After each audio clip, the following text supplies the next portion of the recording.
¿Cómo están? El clima está rico, ¿no? Para un café, una dona. Bueno, 2 donas. Tengo unos amigos en la universidad. La mayoría de ellos son ateos. Y les hice una pregunta la semana pasada, nada más para ir tanteando, ¿verdad? ¿Cómo están mis amigos? Y yo les pregunté, a tu forma de ver, ¿cuál sería la característica que tú verías o con la cual tú defines a un cristiano? Me encantan mis amigos ateos, son muy honestos. Y le pregunté a 5 de ellos. De los 5 nada más uno de ellos es creyente, profesa el catolicismo y es ferviente, ¿no? Católico. Y todos hablaron maravillas de nosotros, fíjate. Dije, órale. Y dije, no nos conocen bien, ok, no. Y la única persona que tuvo una observación así media, un poco cruel, tú sabes, fue precisamente mi amigo creyente. Quizá porque nos conoce muy bien. Pero hay una característica que sin duda alguna, como creyentes, como hijos de Dios, como cristianos, hay una característica que viene desde la Biblia y que yo creo que nos debería de identificar a todos nosotros. No debe de ser cómo hacemos las cosas, no debe de ser cómo vistes, no debe de ser la música que escuchas, no debe de ser ni siquiera tu estilo de predicación, no debe de ser tu falda larga, no debe de ser tu falta de maquillaje, no debe de ser el reggaetón que escuchas, no debe de ser, ya todos así como, no, el reggaetón es del diablo. Y hay una característica, ¿no? Como debe de ser sin duda alguna un cristiano. Algo que nos defina a tal manera que cuando ves en la calle a alguien que actúa de esta manera, tú sin duda alguna dices, es cristiano. ¿Sí? ¿Sí somos así? ¿Sí se nos nota que somos cristianos allá afuera? En el trabajo, en la escuela, en la universidad, con tu familia que no es creyente, ¿sí se te nota? Sí. Yo a la verdad me pregunto, ¿se me nota o no se me nota que soy cristiano? Si tú me vieras en la calle, ¿tú dirías que soy cristiano?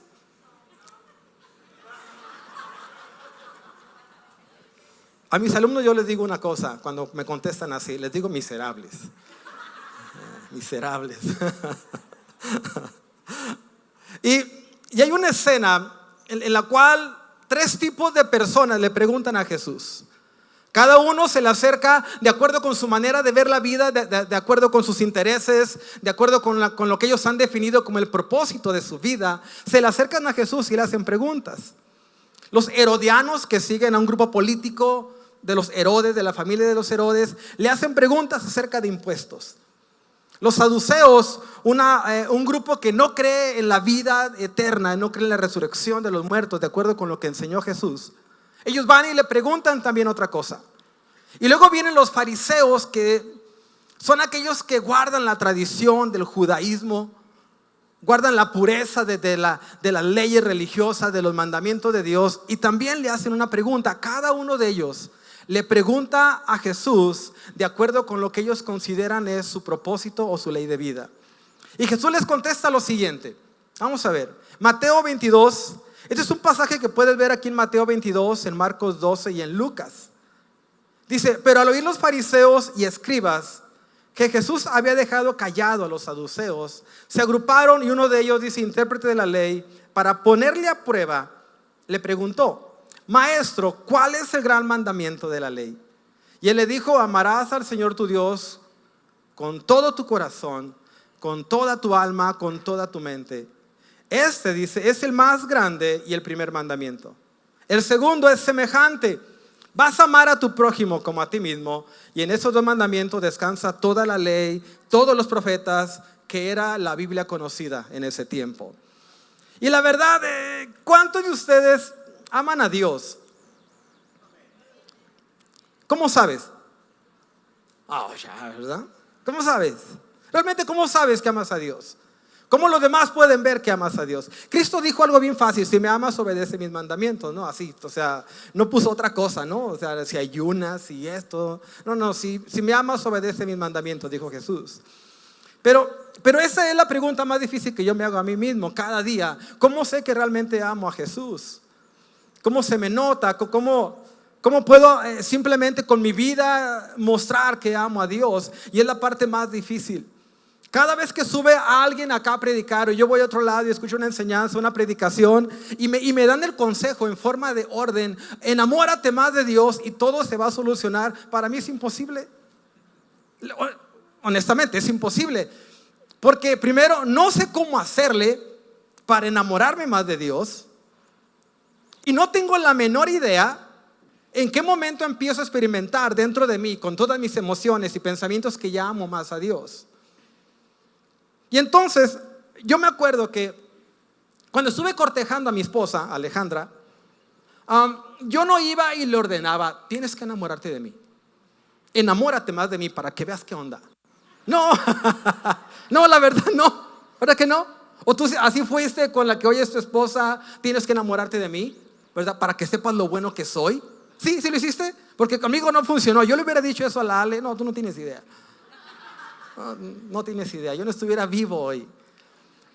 Y simplemente traté de entender este proceso de amar a Dios, y cómo le puedo hacer para amar a Dios como Cristo dice: ama a Dios con toda tu mente y con todo tu corazón, porque no le puedes poner límites a tu relación con Dios. No le puedes decir hasta aquí, un poquito más, esto no, esto sí. Tienes que amarlo con todo. Y simplemente entendí algo, entendiendo cómo nos relacionamos entre nosotros, porque es bien importante cómo Dios nos enseña cosas a través de las relaciones humanas. Primero me di cuenta de algo, que para que Ale se enamorara de mí, yo la tuve que cortejar. ¿Ok? La tuve que cortejar. Y ella tuvo que darme el permiso de que yo la cortejara.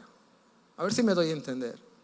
Cuando ella me dio el permiso de que yo la cortejara, entonces dispuso su corazón para amarme.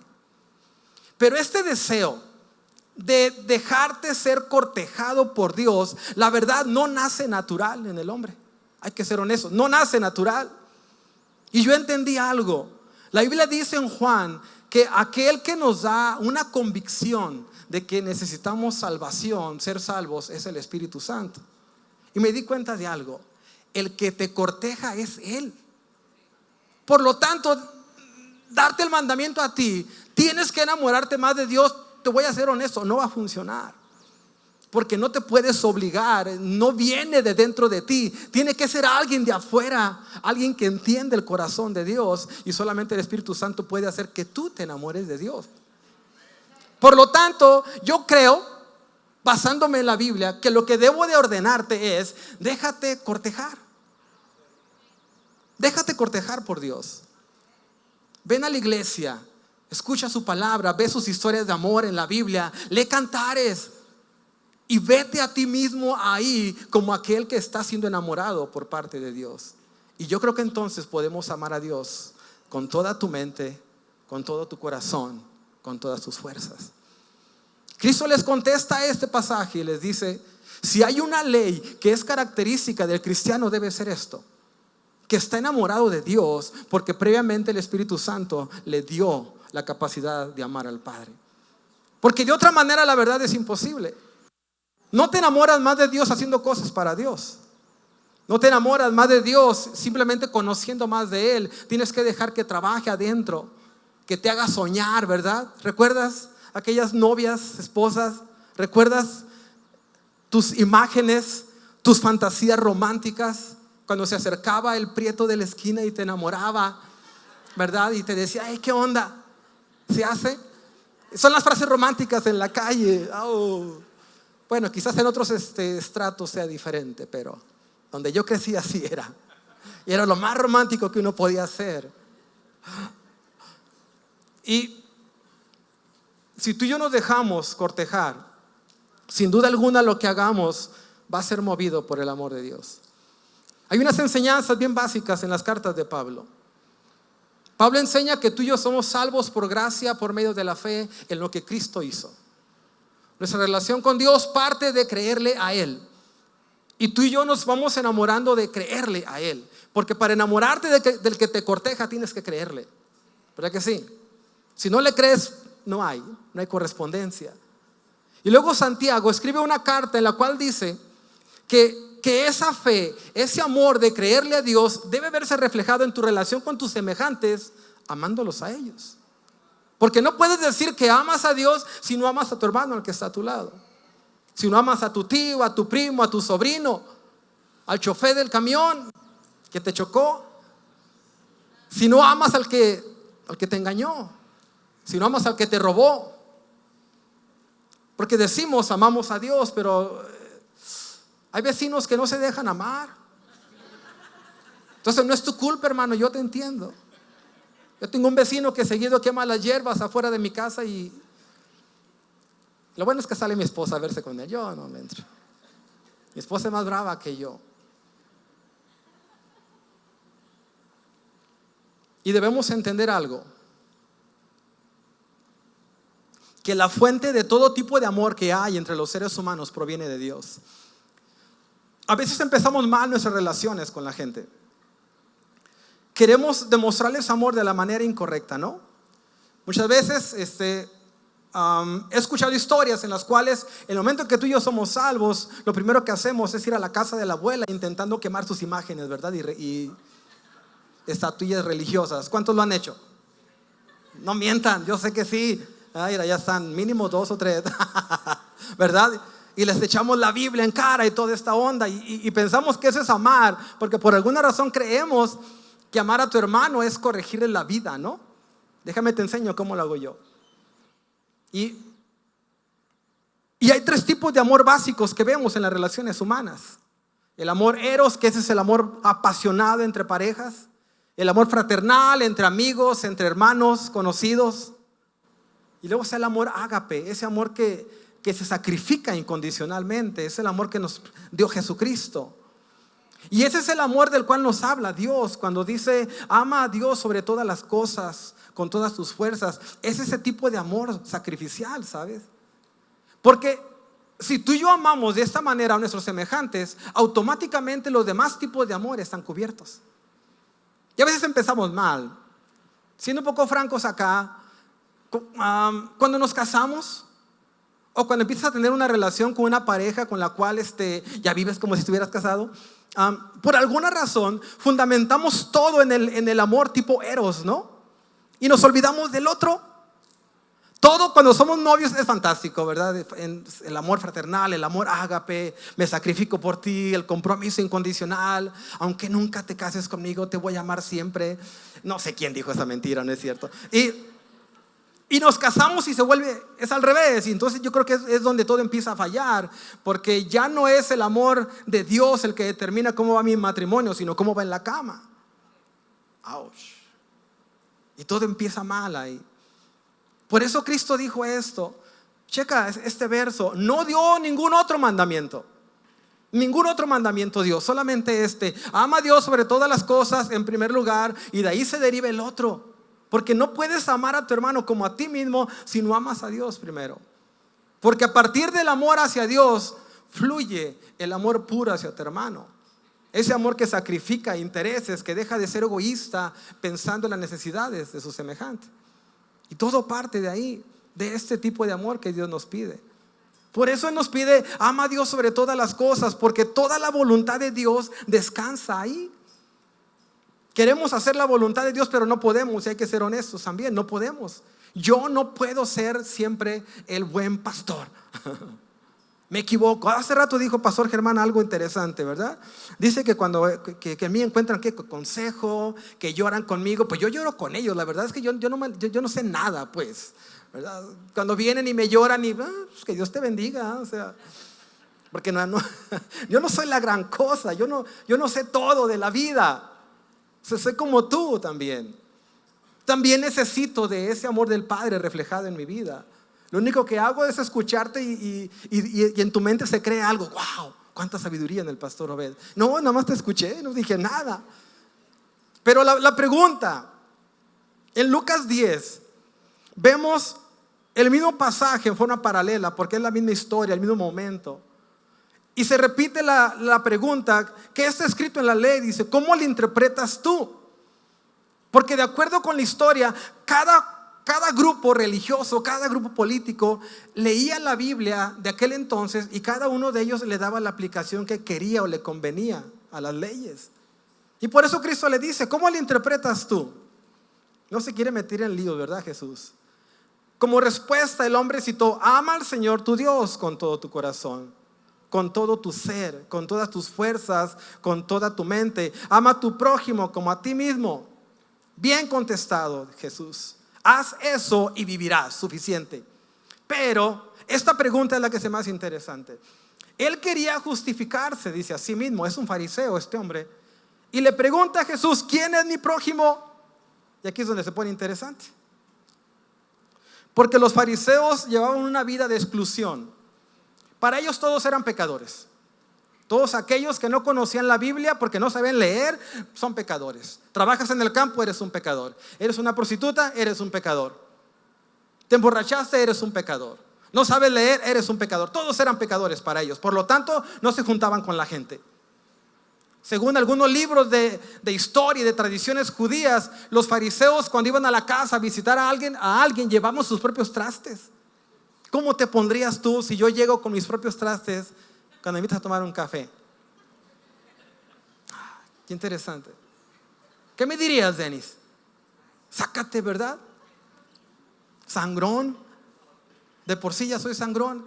Y este hombre le pregunta: ¿quién es mi prójimo?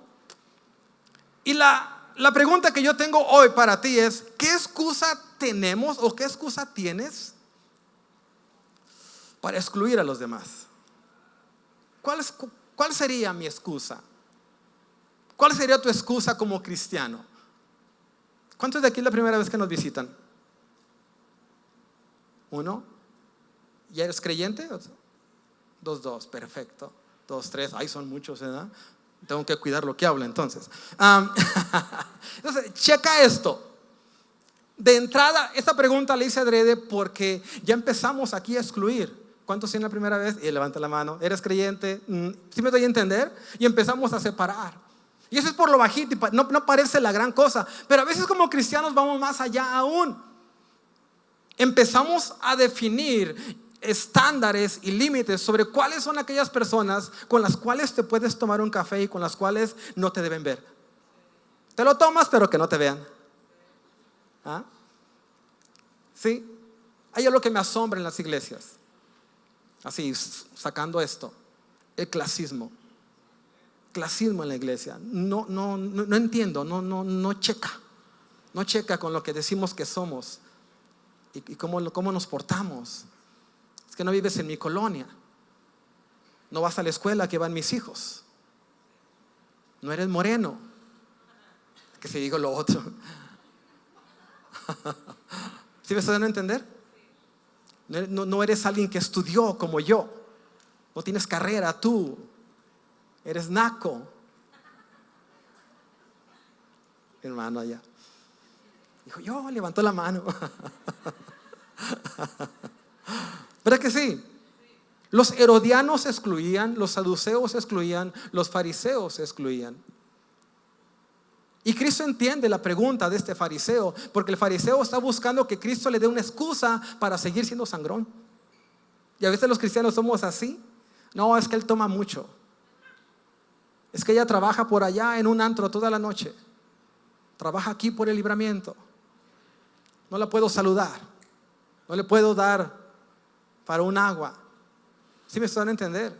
Y excluimos aún como cristianos. El gran problema que vi en estas preguntas que le hice a mis amigos no era tanto los ateos. Fíjate, sus respuestas eran muy amables hacia nosotros los creyentes. El problema fue esa persona que sí ha experimentado la vida en la iglesia y que se da cuenta que aún dentro, aquí en la iglesia, somos tan pobres en mostrar ese amor que Dios nos enseña que demos. Y no es una acusación, de hecho es como algo que debemos de despertar y simplemente ser conscientes que si amo más a Dios como yo digo que es, como predico que debe ser, debo de demostrarlo en mis actos. Debo de amar más allá de sentirme cómodo con alguien, más allá de sentir que su olor me molesta, más allá de sentirme agredido tan solo porque piensa diferente que yo. Más allá de esas cosas debemos demostrar que somos cristianos, porque escúchame, cristianismo es una religión que trata de amar a tu hermano. No te ofendas porque dije religión, aquellos que usan el cliché. Es una relación, es una religión. Y eso es el cristianismo. Ama a tu hermano, ama a Dios, ama a tu hermano. Todo fluye de ahí. Cristo vino y dio su vida por nosotros en la más grande muestra de amor. Entonces, si tú y yo somos cristianos, seguidores de Cristo, amamos a nuestro hermano. ¿Sí me doy a entender? Amén. Yo espero que esa enseñanza te guste. Ante la pregunta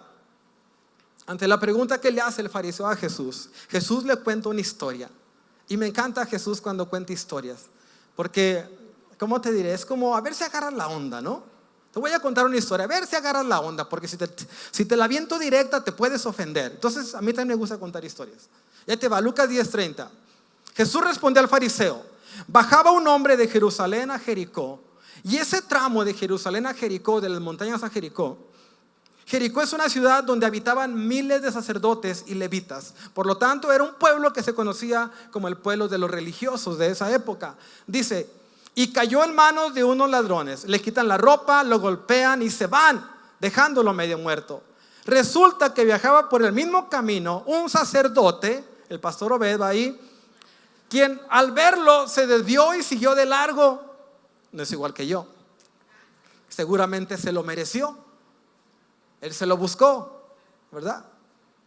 Quizás anda borracho, drogado, qué sé yo, se lo merece. También llegó a un lugar, un levita, un músico, como que el líder que dirige aquí. Y al verlo, se desvió y se siguió de largo. Pero un samaritano no tenía nada que hacer en ese camino. De entrada, los samaritanos eran considerados impuros porque eran una mezcla entre judíos y otras naciones, producto de la historia antigua. Y los judíos pensaban que los samaritanos eran como de segunda clase, tan solo porque eran morenitos. Entonces, dice, se acercó, le curó las heridas con vino y aceite y se las vendó. Lo montó sobre su propia cabalgadura, lo lleva a un alojamiento y lo cuida. Y al día siguiente saca 2 monedas de plata y se las da al dueño del alojamiento. Cuídenmelo, le dice, y lo que gaste usted de más se lo voy a pagar cuando yo vuelva. Cristo le pregunta: ¿cuál de estos 3 piensas que demostró ser el prójimo del que cayó, dice, en manos de los ladrones? El fariseo le contesta: el que se compadece de él. Haz lo mismo, le dice Jesús. La respuesta de Jesús le está indicando al fariseo que no se trata de que tú y yo, como hijos de Dios, estemos buscando quién merece ser nuestro prójimo, sino de que tú y yo seamos el prójimo de los demás. No se trata, de acuerdo con lo que enseñó Jesús, de buscar quién te puede servir a ti, sino a quién tú puedes servir. No se trata, de acuerdo con lo que enseñó Jesús, de quién está para ti cuando necesitas, sino tú por quién estás. No se trata de ver quién tiene el privilegio de colaborar contigo, sino de que tú tengas el privilegio de colaborar con otros. No se trata de buscar quién puede ser un canal de bendición para ti, sino que tú seas canal de bendición a los demás.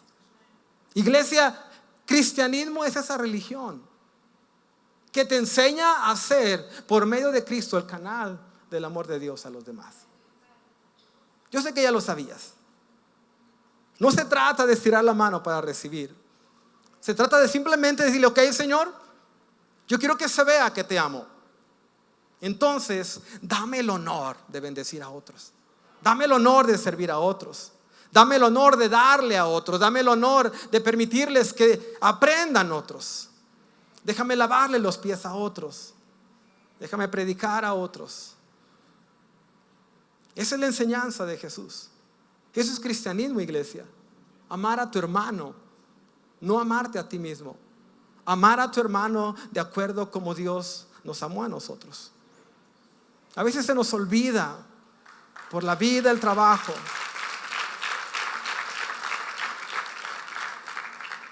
Juan 13:35. En esto conocerán todos que son mis discípulos. No sé por qué se me ocurre tomar agua a medio verso. Si tienen amor los unos con los otros. Cuando lees el Antiguo Testamento, desde Génesis, Tú ves a Dios haciendo todo lo posible por relacionarse con el hombre. Hace el Edén para poder tener una amistad con Adán y Eva. Luego tiene una amistad con Enoc, camina con él, se lo hace amigo por muchos años y le descubre sus planes. Se los plantea, le dice lo que va a pasar. Luego se hace amigo de Noé y le vuelve a platicar lo que va a hacer. Se hace amigo de Abraham y le dice los planes que tiene. Se hace amigo de Moisés y se va haciendo amigo cada vez, todo el Antiguo Testamento, hablando de cómo Dios le interesa en cierta manera tener una relación con el hombre, haciéndolo su prójimo, amándolo tal y como es. No somos de su nivel, jamás, pero Él se hace semejante a nosotros y nos hace semejantes a Él en esta relación, ¿cómo te diré? Unilateral, porque parte de Él hacia nosotros. Y todo el Antiguo Testamento es Dios intentando demostrarnos que Él ama a su creación y que lo que más le causa gozo es acercarse a nosotros. Hay una historia en una película que vi, se llama la historia de Jackie Robinson, el primer beisbolista negro en las ligas mayores de Estados Unidos. No sé si saben quién es. Él traía el número 42 en su espalda. Jackie Robinson obviamente estaba en una época difícil en Estados Unidos y él es contratado por un equipo de béisbol de Nueva York, se llamaban los Dodgers de Brooklyn, y lo contratan y resulta que es buenísimo el carambas. Iba a decir el carajo, pero es mala palabra. Y lo contratan y es buenísimo. Pero cada vez que sale de su estadio, él recibe ofensas, amenazas, le avientan cosas, le avientan pájaros negros, gatos negros, le dicen de lo peor a este pobre. Cada estadio, cada vez va y él aguanta. Los umpires le escupen sus pies. Los jugadores de los equipos contrarios lo escupen, lo agreden y nadie hace nada porque se respeten las reglas ni siquiera del juego. Y ahí está Jackie Robinson demostrando quién es en un campo totalmente hostil y agresivo para él. En un momento dado de la historia de Jackie Robinson, hay un compañero de él que se apellida Reese y es como el simpático del grupo. Y se me cayó mi toalla. Ahí déjala ya la chupó el diablo.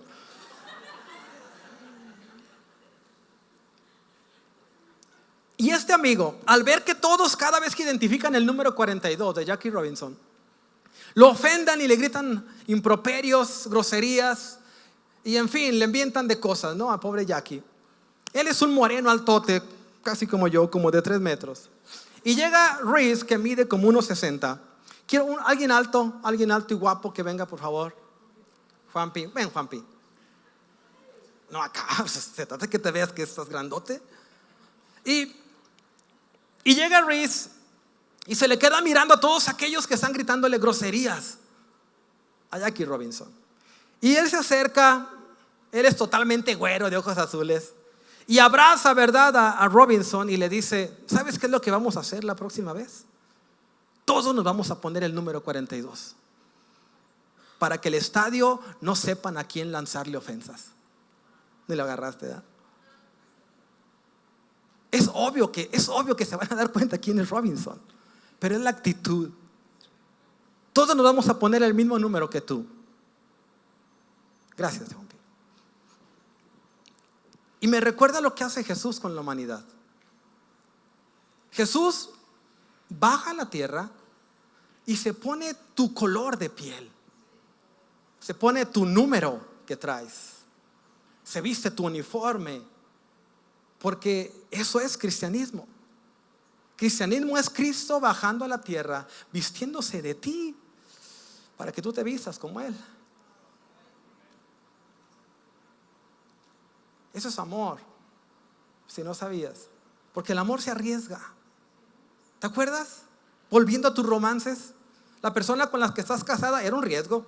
Estoy hablando de tu esposo, no de ti. Era un riesgo. Se logró, como dice mi esposa, pero era un riesgo. El amor se arriesga y el amor se compromete a pesar del riesgo, ¿verdad que sí?